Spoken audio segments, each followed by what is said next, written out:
Bien, buenas tardes estimados estudiantes. En esta oportunidad vamos a ver nuestro siguiente tema del curso de Desarrollo Personal, Ciudadanía y Cívica. En las semanas anteriores les he ido mandando algunas fichas relacionadas a algunos conflictos sociales. ¿Qué es un conflicto social? ¿Qué es un conflicto en sí? Que creo que es una situación, es un término, es un conjunto de palabras que no se nos va a hacer ajenas porque los vemos todos los días a lo largo de los medios de comunicación, lo que nos pueden demostrar en los noticieros, en los periódicos y lo que fuere, a través de los diversos medios de comunicación, podemos día a día poder percibir cuál es la realidad de nuestro país en cuanto a conflictos sociales se refiere. Entonces, en la clase pasada les había puesto en la ficha una imagen importante que era todo el proceso de lo que vendría a ser un conflicto social, que digamos la idea en teoría debería terminar en una conversación y en una decisión tomada por ambas partes. Vamos a ver ahora cuáles son esas dos partes las que dialogan, las que intervienen en un conflicto social.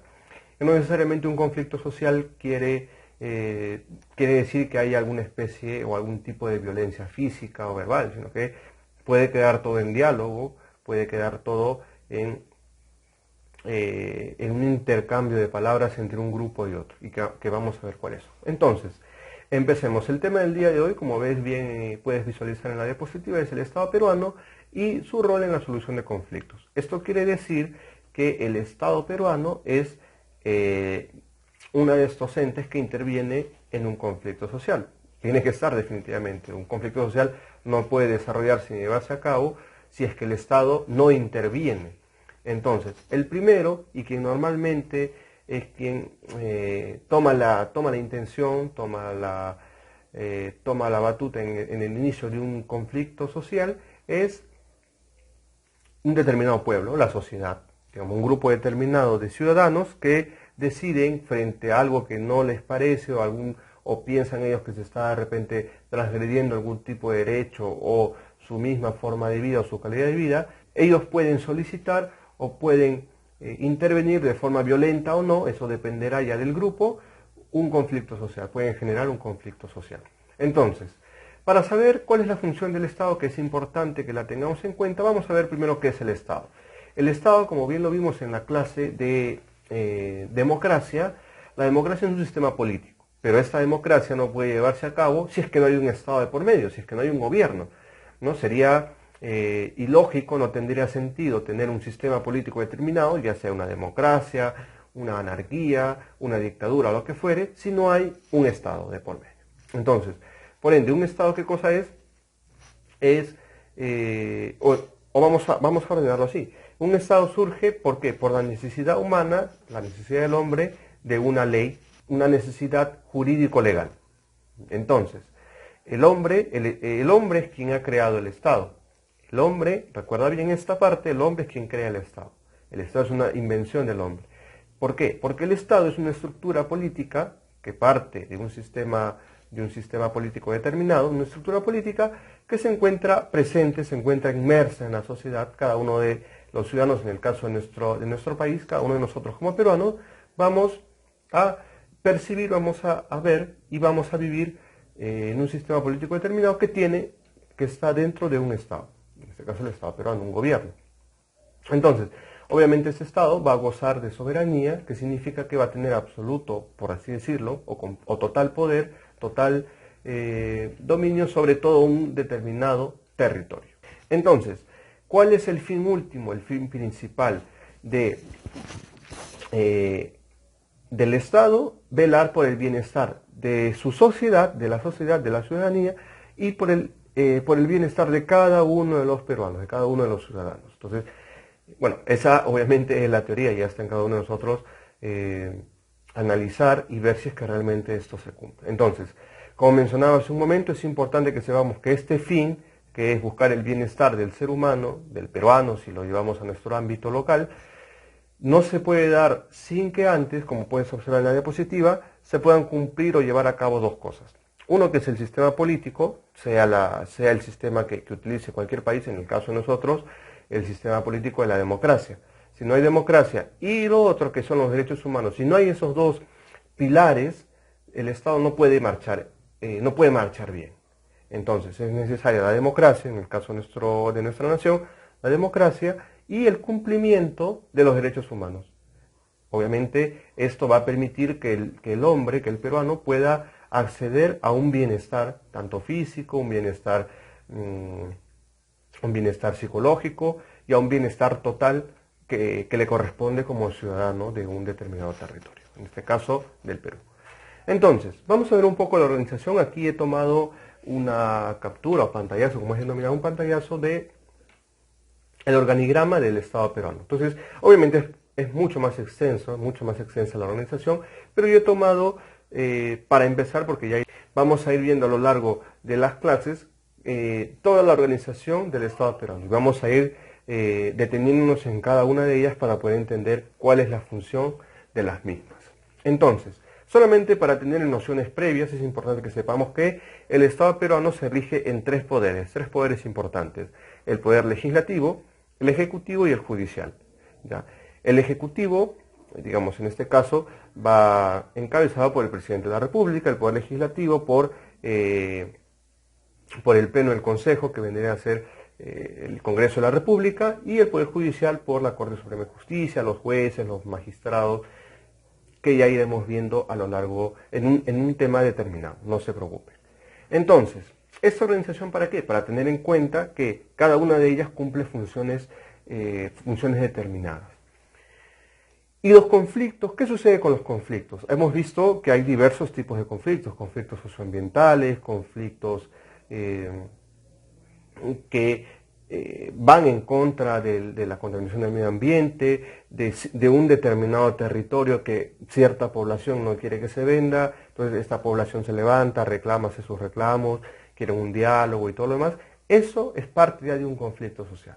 Entonces, hay conflictos por minería, por agricultura, y etcétera, etcétera, que ya en la imagen de la clase pasada hemos podido evidenciar. Lo importante que tenemos que tener en cuenta es que en la mayoría de casos, ¿ya?, se busca siempre el diálogo. Entonces, ese es el rol del Estado. El Estado va a buscar siempre el diálogo. Y tú me dirás, pero profesor, yo veo en la imagen que usted ha colocado que hay policías y hay pobladores que están luchando entre sí, se lanzan piedras. Claro, obviamente es una realidad que en nuestro país no podemos ocultar. La realidad es que en muchos de los casos no hay un diálogo de por sí. O el diálogo ha sido nefasto, el diálogo no ha funcionado y los pobladores han decidido tomar cartas en el asunto por sus propios puños. Y es ahí cuando sucede ya la violencia, suceden las agresiones, inclusive han habido casos ya de asesinatos tanto de pobladores como también de efectivos policiales o de las Fuerzas Armadas. Entonces, el Estado va a cumplir un rol de mediador, va a intentar siempre generar el diálogo. Entonces, lo va a hacer de forma descentralizada, porque hay que tener en cuenta que si hablamos territorial o geográficamente, la mayoría de conflictos sociales, como hemos visto en la clase pasada, se dan en zonas, vamos a denominarlos rurales, en zonas alejadas de la capital, ¿no? En zonas alejadas de la capital.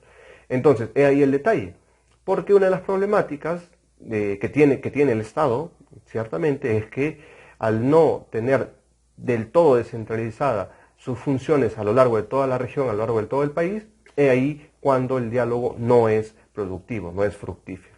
Y allí es cuando ya empiezan los problemas. Muy bien, entonces, ¿qué se puede hacer? ¿Qué hacemos? ¿Qué se puede hacer? Muy simple. Bueno, simple en la teoría, obviamente, ¿no? Ya al momento de llevarlo a prueba, el Estado sabrá la mejor forma para hacerlo. Pero ¿qué se puede hacer? Tres cosas importantes para empezar. Que el Ministerio de Economía y Finanzas empiece a repartir, por así decirlo, o a designar, un término más apropiado, a designar a las diversas regiones un monto suficiente para que cada región pueda abastecerse de todo lo que se necesita. Hay que recordar que hay diversos tipos de conflictos por agua, conflictos por una determinada zona que ha ocupado el Estado o un gobierno regional, conflicto por la minería, que son las más recurrentes, las más frecuentes. Entonces, frente a ello, lo que tendría que hacer el Ministerio de Economía y Finanzas es designar montos, puede ser mensuales o anuales, o semestrales, montos anuales de preferencia, que puedan suplir las necesidades de cada región, de cada departamento. Luego, la carrera pública competitiva, que va específicamente para quienes ejercen la carrera de la abogacía o de la política, que puedan hacer su carrera, que puedan desarrollar su carrera sus primeros años en determinadas zonas del país, no necesariamente, preferiblemente que no sea en Lima.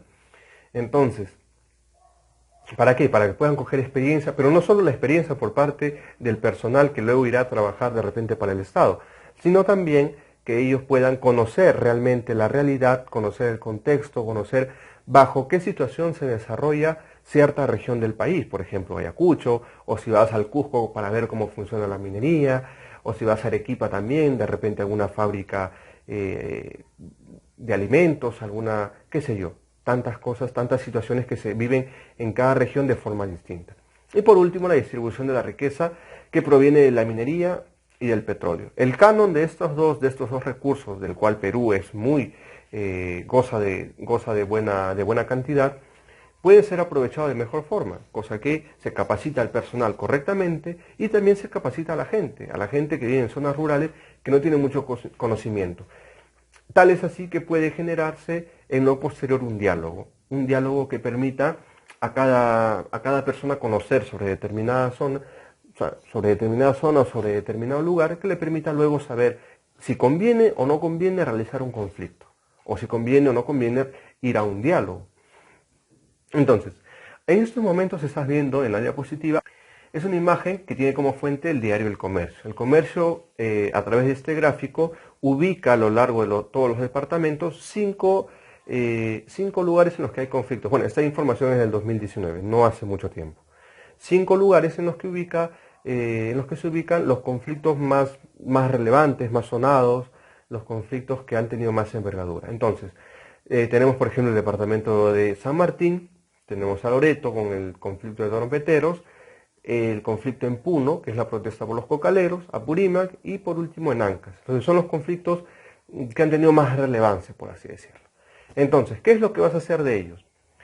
Tú, una vez ya hayas terminado de escuchar este video, vas a realizar la elección de cualquiera de estos 5 y vas a realizar una investigación muy breve, muy rápida, una investigación de cualquiera de estos conflictos. Y lo que vas a hacer en el archivo que te voy a mandar adjunto a este enlace de video, vas a colocar tu parecer y qué solución le darías a ese determinado conflicto. Por ejemplo, si tú escoges el conflicto de Mercado de Progreso de Ancash, que se da en el distrito de Chimbote, muy bien, averiguas un poquito sobre ello, lees en los medios de comunicación, en los periódicos, en internet, y qué solución le puedes dar, colocas, ¿no? Yo le daría tal solución a este conflicto, generaría el diálogo, no generaría el diálogo, obviamente en relación a lo que se ha ido ya aconteciendo. Entonces, esta es la función que cumple el Estado, siempre busca el diálogo con la población o el pequeño grupo de ciudadanos que buscan también un diálogo, pero al no encontrar muchas veces se recurre a los actos de violencia que hemos visto en los diversos medios de comunicación. Esa es la función, no es otra. Obviamente ya está en ti y en cada uno de nosotros analizar si realmente el Estado cumple o no cumple, o si se le es fácil o no se le es fácil a lo mejor llevar a cabo los conflictos sociales que van surgiendo a lo largo de los años, en los últimos años en nuestro país. Muy bien, eso sería todo. Espero que tengas una buena semana, que estés pasándola muy bien con la familia y será hasta la próxima semana. Gracias.